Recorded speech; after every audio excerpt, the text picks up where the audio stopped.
All right, welcome back. What would this be? 4.3? 5.3, 5.3? Okay. All fifth right, week. 5.3. Okay, yeah.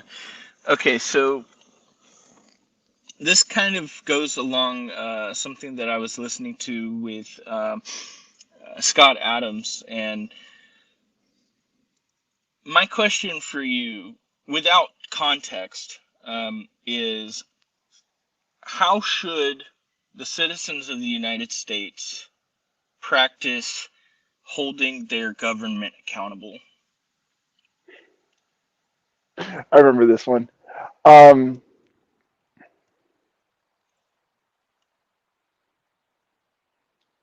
well, I mean, basically, by our vote. So we can straight up do it because our vote, Yeah. with our vote, also with our feet. So because of the way in our dollars, because of the way that the United States is set up, it's essentially 50 different experiments.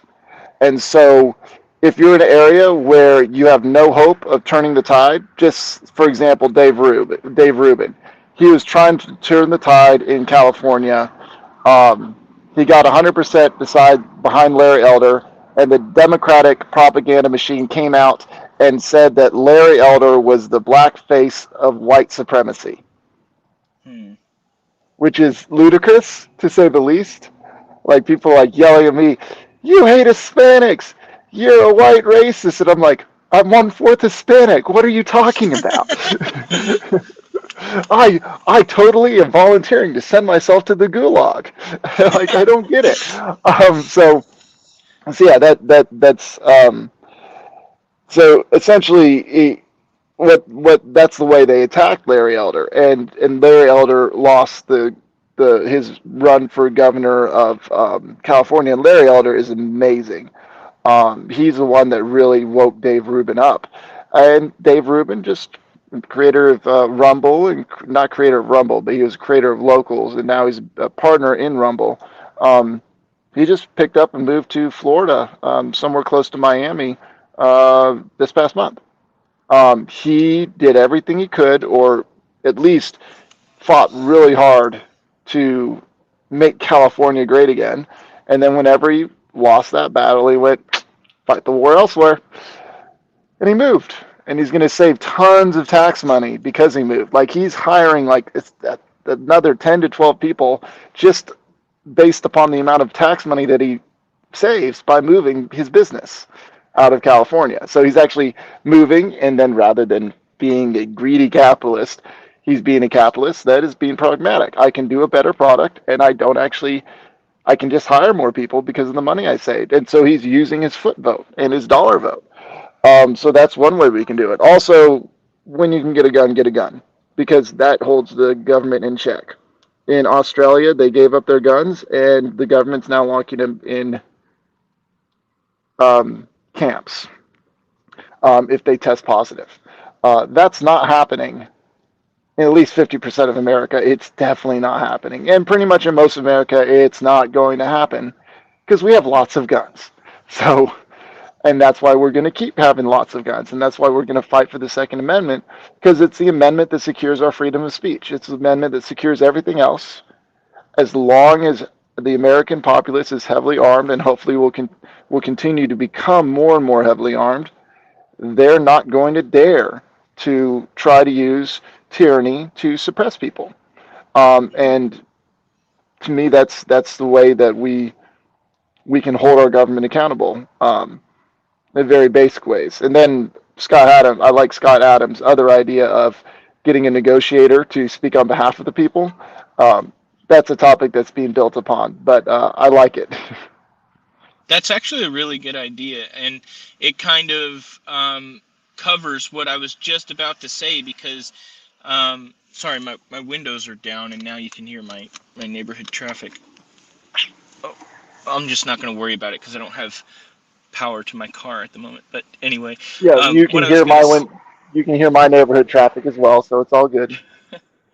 so it kind of what you said kind of covers what I was going to say because my question posed the the question was posed in a way to where you could answer it in a broad kind of way. But if I were to kind of give some context, like for example, how data may be obscured, uh, like the government is either not providing data or obscuring data to the citizens. I mean, having someone speak for the citizens would kind of be able to combat that, I think. Well, also innovation. So as the government can't ban something that doesn't exist. So Hmm. just like they can't ban, like they can't fully ban like these different little variants of weed that they come out with through a vape pen. They'll try to ban it, and then they'll just change a molecule, and then they have to write entirely new legislation to ban that specific thing.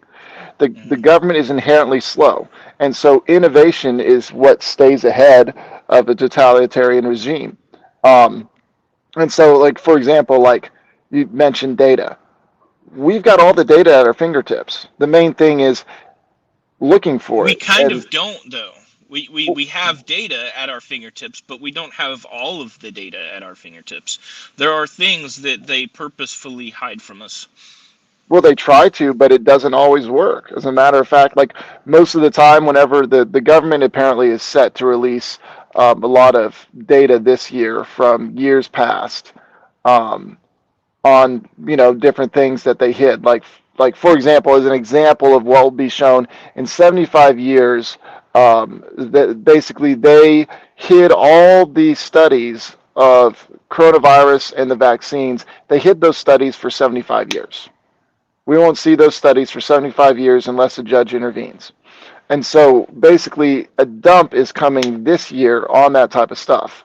And a lot of times you'll see that conspiracy theorists actually turn out to be right about theories that they had. And so the data's the free exchange of ideas is what allows us not to be oppressed and also to hold our government accountable, but it's also innovation. For example, Elon Musk with the Neuralink, he's setting up a link to where not Neuralink, that's the brain one, You're talking about Starlink. Starlink.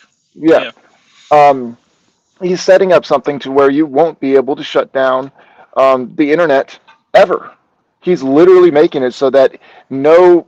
Just imagine a regime in like in Africa. This happens a lot, to where they'll say this so and so people are evil and they're causing all our problems. Bless you. And so Thank you.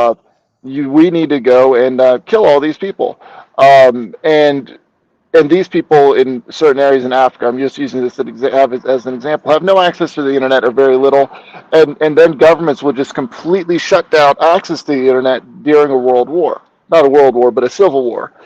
With Starlink, they could not do that. It would be a lot more difficult as long as the information is freely moving to actually propagandize an entire people. Uh, we're going to see that there's a lot more freedom that comes out of this in the long term, but there are definitely going to be growing pains. But innovation is one way to stop the government encroaching. People basically just say, no. If this vaccine and if COVID had happened 50, 60 years ago, there would be no way for you or me to know if Omicron was really bad or if it was mild. We would just have to go based upon what the news told us. And with Yeah. the innovation and the more and more freedom we have to gain access to knowledge because of new innovations such as Starlink that will be coming out, they're going to have less control, which is what they're scared of. And so the main thing there is to continue to exercise that freedom of speech and exercise the ability to innovate new ways of communication so that they can't shut it down. And they're going to lose more and more power the longer this goes on. And there's definitely going to be growing pains. There's going to be sites that get shut down and whatnot because they're trying to maintain their control, but they're going to continue to lose it. That's what I would say on that. I think that that was pretty well said. Uh, what are your personal thoughts on the capabilities of Starlink? What do you think about the possible vulnerabilities of such a widespread network? I wouldn't be surprised if it's set up kind of like the blockchain is, to where if one satellite's taken out, it doesn't affect the other ones. Mm, And there's probably also going to be plenty in reserve. I think it's going to be a very efficient system, and the only vulnerabilities would be, let's say, like Russia not nuked, but they blew up one of their satellites, and it got spread across the ozone layer and landed in the sea or something like that. There may be certain areas where governments that want to control information try to knock stuff out of the way, and so it's going to be an interesting experience and experiment, and there may be there's almost definitely going to be some hiccups in the way. A mm, plan almost never works out exactly the way you foresee it working out. right. So, but I think the technology is going to be one of the things that a well, it always has the potential to bring about violence because totalitarian regimes want to control people, but it might, but also has potential to bring about more peace because people are no longer going to be as easily propagandized to. And so they're going to be less easily controlled and manipulated into going into wars. It's going to be very interesting to see because essentially it's going to take what we have access to here and make it accessible to third world countries. Um, and it's probably going to bring about a lot of advancements because people's ideas are going to be more freely exchanged and built upon. So I don't know what it's going to look like. I think it's going to be an amazing innovation, and I just hope he's able to push it through. But he Yeah. is the richest person in the world Wait, anyway, I thought so I thought Starlink already launched, right? It's already there's already satellites in the sky. Um, I don't have the exact specific number, but Elon Musk already has uh, the infrastructure in place, or at least most of it. Um, so isn't there a specific launch date, or has that already occurred? not to my knowledge. I've not heard anything on when it's getting launched, but I'm sure he's doing testing. I'm not Yeah, surprised by that at all. yeah. All right. Well, I'm pretty satisfied with where this went today. Do you have anything else to say? I honestly don't really have anything else to add personally, but um, anything else on your mind? I think that was a good round. I'm really interested to see how this year goes. Yeah, It's so one thing I will say, it is so easy to try to beat yourself up over decisions or mistakes you've made in the past, rather than focusing on moving forward. right. So Yeah, it's really important to learn from your mistakes, but not stress out over your mistakes. You right. can't change what's in the past. Keep moving forward and see how things turn out. So, and then also it's really hard to keep in mind that idea that it's so easy to fall into an area where just like pursuing happiness. I just want to get that feeling of happiness rather than realizing that most often that feeling of happiness, that dopamine hit, comes from accomplishing something. Yeah, it does. So it's like, okay, let's keep forward, keep pressing into something, stop pursuing this, state of bliss or whatever it is, and just recognize that as you move forward in life, that's where your peace comes from, and that sense of fulfillment. It's when you accomplish a task or you get the next deal that you can start working on, whatever it is. Keep moving Right. forward and stop trying to pursue emotion. Pursue purpose. Hmm.